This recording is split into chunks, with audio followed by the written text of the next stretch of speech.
الحمدللہ رب العالمین والصلاة والسلام علی سید الانبیاء والمرسلین اما بعد فاعوذ باللہ السمیع العلیم من الشیطان الرجیم بسم اللہ الرحمن الرحیم السلام علیکم ورحمۃ اللہ وبرکاتہ۔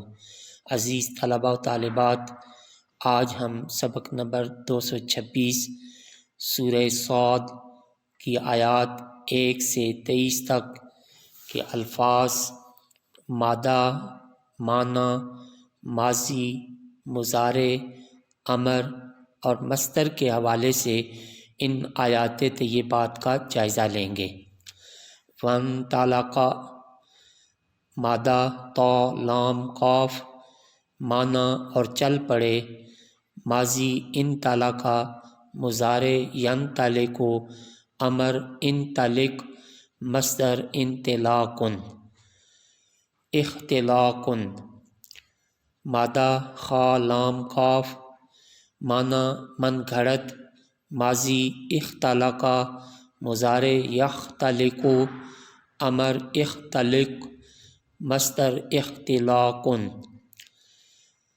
ففزع، مادہ فا زا عین، معنی تو گھبرا جائے گا، ماضی فازع، مضارع یفزع، امر افزع، مصدر فزع۔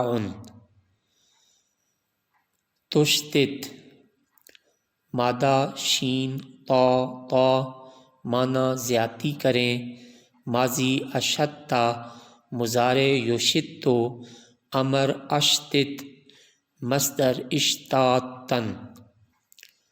فاحکم، مادہ ہا قاف میم، معنی تو آپ فیصلہ کریں، ماضی حکم، مضارع یحکم، امر احکم، مصدر حکم۔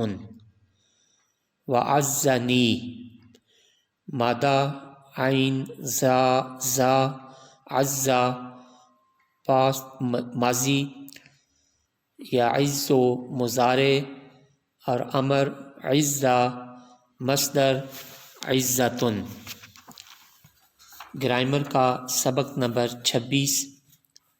ضمائر، ضمیر وہ لفظ ہے جو کسی نام کی جگہ استعمال ہوتے ہیں تاکہ جملے میں نام کی تکرار سے بچا جا سکے۔ جیسے اردو میں اس طرح نہیں کہتے کہ حامد کالج سے آیا اور حامد بہت خوش تھا، بلکہ یوں کہتے ہیں حامد کالج سے آیا اور وہ بہت خوش تھا۔ عربی زبان میں ضمیر بھی اسم ہوتا ہے، جیسے ہوا، ہما، ہم، ہیا، ہما، ہنہ، یہ وغیرہ، یہ سب ضمیر ہیں۔ والحمدللہ رب العالمین۔